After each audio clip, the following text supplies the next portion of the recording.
एकात्मता स्तोत्रम्। ॐ सच्चिदानन्दरूपाय नमस्तु परमात्मने, ज्योतिर्मयस्वरूपाय विश्वमाङ्गल्यमूर्तये, प्रकृतिपञ्चभूतानि ग्रहालोकाः स्वरास्तथा दिशकालश्च सर्वेषां सदा कुर्वन्तु मङ्गलम्। रत्नाकराधौतपदां हिमालया किरीटिनीं, ब्रह्मराजर्षिरत्नाढ्यं वन्दे भारतमातरम्। महेन्द्रो मलयसैहो देवतात्मा हिमालयः, धेयोरैवतको विन्ध्यो गिरिश्चारावलिस्तथा, गङ्गा सरस्वती सिन्धुर्ब्रह्मपुत्रश्च गण्डकी, कावेरी यमुना रेवा कृष्णा गोदा महानदी।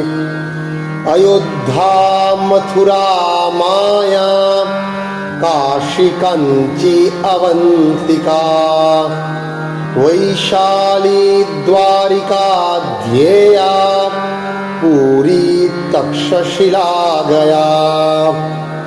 प्रयागः पाटलीपुत्रं विजयानगरं महत्, इन्द्रप्रस्थं सोमनाथः तथामृतसरः प्रियम्। चतुर्वेदः पुराणानि सर्वोपनिषदस्तथा, रामायणं भारतं च गीता सद्दर्शनानि च। जैनागमास्त्रिपिटका गुरुग्रन्थः शतं गिरः, एषा ज्ञाननिधिः श्रेष्ठः श्रद्धेयो हृदि सर्वदा। अरुन्धुत्यानुसूया च सावित्री जानकी सती, द्रौपदी कन्नगी गार्गी मीरा दुर्गावती तथा, लक्ष्मीरहल्ला चन्नम्मा रुद्रमम्बा सुविक्रमा, निवेदिता शारदा च प्रणम्या मातृदेवतः।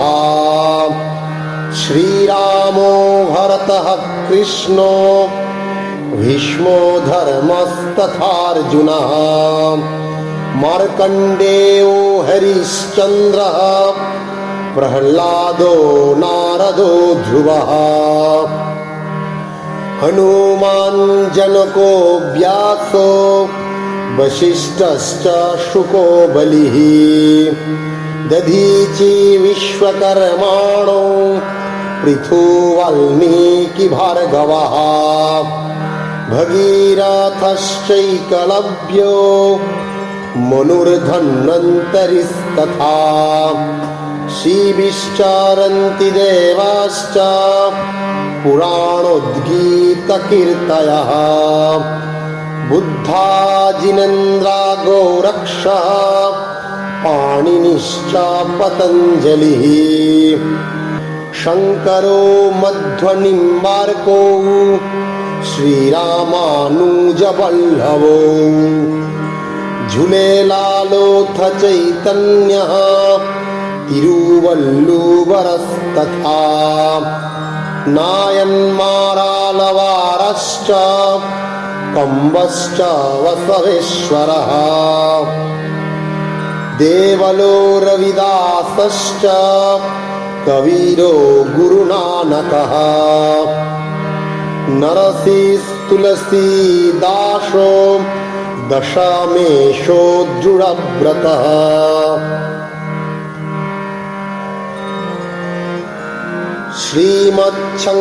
श्रीमच्छङ्करदेवश्च बन्धुसायणमाधवो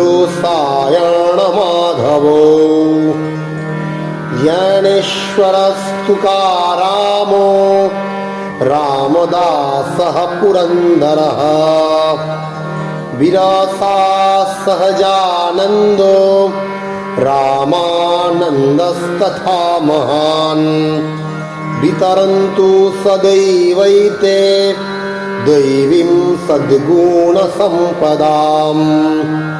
भरतर्षिः कालिदासः श्रीभोजो जकनस्तथा सूरदासस्त्यागराजो रसखाणश्च सत्कविः रविवर्मा भातखण्डे भाग्यचन्द्रस्य भूपतिः कलावन्तश्च विख्याताः स्मरणीयाः निरन्तरम् अगस्त्यः कम्बुकोण्डिन्यो राजेन्द्रश्चोलवंशजः अशोकः पुष्यमित्रश्च खारवेलः सुनीतिमान् चाणक्य चन्द्रगुप्तो च विक्रमः शालिवाहनः समुद्रगुप्तः श्रीहर्षः शैलेन्द्रो वप्पराओलः लाचित् भास्करवर्मा च यशोधर्मा च हूणजित् श्रीकृष्णदेवरायश्च ललितादित्य उद्वलः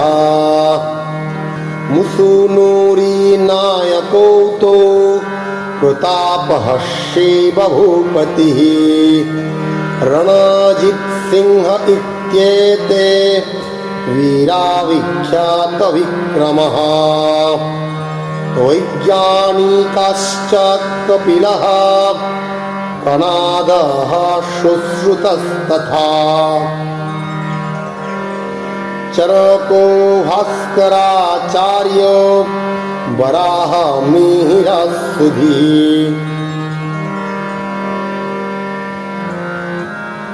नागार्जुनो भरद्वाज आर्यभट्टो वसुरबुधः ध्येयो वेङ्कटरायश्च विज्ञारामानुजादयः रामकृष्णो दयानन्दो रवीन्द्रो राममोहनः रामतीर्थो रवीन्द्रश्च विवेकानन्द उद्यशः दादाभाई गोपबन्धुः तिलको गन्धिराद्रितः रमणो मालवीयश्च श्रीसुब्रह्मण्यभारती सुभाषः प्रणवानन्दः क्रान्तिवीरो विनायकः ठक्करो भीमरावश्च फूले नारायणो गुरुः संघशक्ति प्रणेतारो केशवो माधवस्तथा स्मरणीया सदैवैते नवचैतन्यदायकः